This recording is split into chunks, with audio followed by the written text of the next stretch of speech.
Bonjour, dans cette vidéo, nous allons parler de la formule d'Euler pour les polyèdres. Alors, dans une vidéo précédente, je vous avais invité à vérifier la formule d'Euler pour ces dés polyédriques, ainsi que pour cette espèce de bouée qu'on appelle un tore hexagonal. Alors, je vous ai mis dans un petit tableau le résultat, donc avec le nombre de sommets, d'arêtes et de faces pour chacun de ces objets, ainsi que la quantité S-A plus F. Alors, par exemple, pour le tétraèdre, c'est très facile, puisqu'on a 4 sommets, 4 faces, et on a 6 arêtes. Donc, 4 plus 4, ça fait 8, moins 6 égale 2. Le tétraèdre vérifie bien la formule d'Euler. Alors, je vous laisse vérifier donc pour les autres dés polyédriques. On va peut-être le faire quand même pour le dodécaèdre et l'icosahèdre. Il faut quand même réfléchir un petit peu à la façon de compter les sommets et les arêtes. Donc, par exemple, pour le dodécaèdre, nous avons bien sûr 12 faces par définition, et ces faces sont des pentagones. Alors, comme ce sont des pentagones, elles ont 5 sommets, il y a 12 faces, donc ça ferait 60 sommets, sauf que chaque sommet est partagé par 3 pentagones. Donc, si on multiplie 12 par 5, on va compter 3 fois chaque sommet. Donc, il y a 12 fois 5 égale 60, divisé par 3, il y a 20 sommets pour le dodécaèdre. Alors, le dodécaèdre a 20 sommets, et combien a-t-il d'arêtes? Eh bien, on fait le même type de calcul, on multiplie le nombre de pentagones par 5, 12 fois 5, 60, mais chaque arête est partagée par 2 pentagones, il y a donc 60 divisé par 2 égale 30 arêtes. 30 arêtes, 20 sommets et 12 faces. 20 plus 12, 32, moins 30, ça fait 2. Le dodécaèdre vérifie la formule d'Euler. Je vous laisse montrer qu'il en va de même pour l'icosahèdre. Alors, pour le tore hexagonal, donc là aussi, il faut compter soigneusement les sommets, les arêtes et les faces. Bon, faire des mathématiques, c'est aussi savoir compter, donc savoir compter de façon habile. Alors, comment on peut compter les sommets? Ben, par exemple, on voit que ce tore hexagonal est formé ici d'un hexagone, que je vous indique ici, d'un autre hexagone plus grand qui forme l'extérieur de la bouée, un autre plus petit ici qui fait l'intérieur de la bouée, et un autre en dessous qui est symétrique de celui qui est au-dessus. Il y a donc 4 hexagones, donc qui sont chacun 6 sommets, et ça nous fait donc 24 sommets. Alors, combien y a-t-il d'arêtes? Alors, déjà, on a ces 4 hexagones qui ont chacun bien 6 arêtes, donc ça fait 24 arêtes. Mais il y a également des quadrilatères comme ça qui sont transversaux. Voilà, là, il y en a donc 4 arêtes ici, comme ça, et des quadrilatères, il y en a eh bien 6 qui font le tour. Donc ça fait encore 24 autres arêtes, ce qui nous fait en tout 48 arêtes. Ensuite, le nombre de faces. Alors, le nombre de faces, je vais compter transversalement cet objet qui a 4 faces, et j'en ai 6 comme ceci. Ça nous fait 24. Il y a donc 48 arêtes, moins 48 arêtes, 24 sommets et 24 faces. 24 plus 24, ça fait 48 moins 48 égale 0. Ce tore hexagonal ne vérifie pas la formule d'Euler. Alors, quelle est la différence entre ces objets-là et celui-ci? Alors, la différence tient dans une propriété mathématique qu'on appelle la convexité. Alors, un objet est dit convexe lorsqu'on prend 2 points à l'intérieur de cet objet. Donc ici, l'objet, c'est l'espèce de patate verte.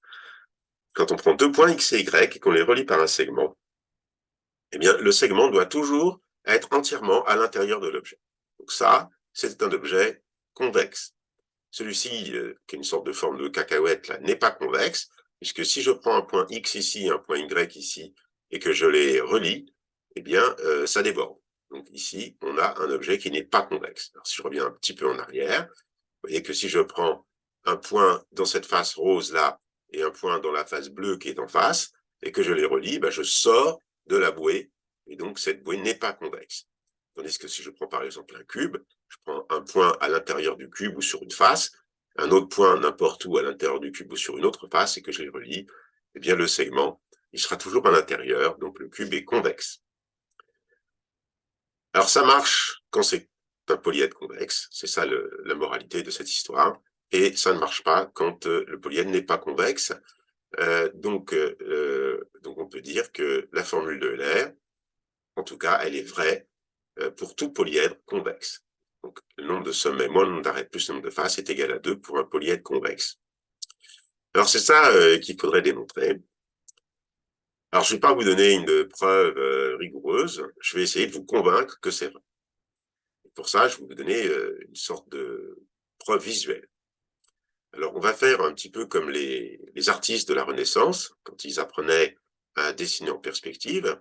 Ils utilisaient un outil qui était une plaque de verre, comme ceci, et ils pouvaient regarder un objet, ici un cube, et ils pouvaient dessiner sur la plaque de verre exactement ce qu'ils voyaient. Alors, qu'est-ce qu'ils voyaient? Donc, par exemple, si l'artiste dont l'œil est en haut regarde le point B ici, eh bien, la lumière va faire ce trajet, va intersecter la plaque de verre à cet endroit, et si on fait un point à cet endroit, eh bien, on va dessiner exactement ce que l'œil voit.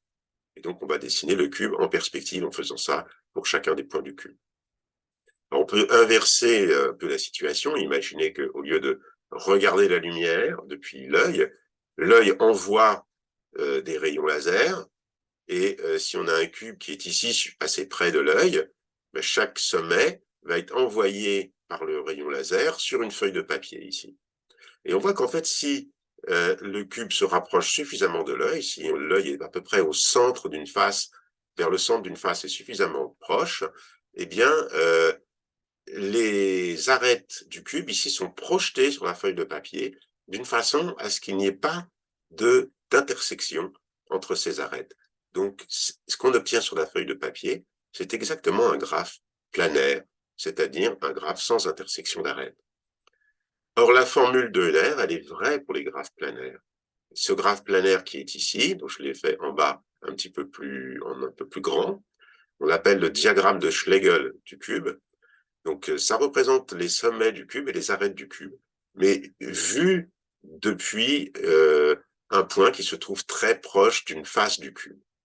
Et on obtient, vous voyez, ici, cette face-là, qui est en fait la face la plus proche de l'œil, et donc celle qui est vue, qui est vue la plus grande, puisqu'elle est plus proche de l'œil, elle est suffisamment grande pour que les autres, on imagine que ce cube est transparent, on les voit à l'intérieur de cette face-là. Et donc, il n'y a plus de croisement. Comme il n'y a plus de croisement, on a bien un graphe planaire. En fait, ce que je suis en train de vous dire, c'est que si vous regardez un cube suffisamment près, eh bien, c'est ça que vous voyez. Alors, je peux essayer de vous le montrer avec la caméra. Alors, c'est pas extrêmement pas facile parce que il y a un problème de mise au point. Mais voilà, je vous prends un petit cube et je vais l'approcher. Et vous allez voir, donc la face qui est proche de la caméra va devenir de plus en plus grande. Et vous voyez qu'à un moment donné, elle déborde. Et on voit la face de l'autre côté, en transparence, celle qui porte le nombre 3, je ne sais pas si vous la voyez, celle qui porte le nombre 4 est devenue plus grande que les autres. Celle qui porte le nombre 3, on la voit un peu plus sombre, en transparence par derrière. Alors, la caméra a du mal à mettre au point.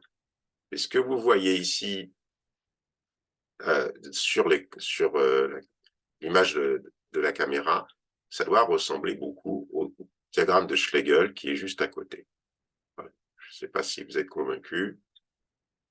Voilà.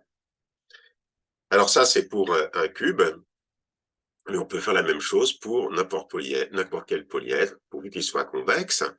Alors je peux vous donner un exemple un peu plus compliqué, un peu plus joli, c'est celui du dodécaèdre. Donc voici le diagramme de Schlegel d'un dodécaèdre.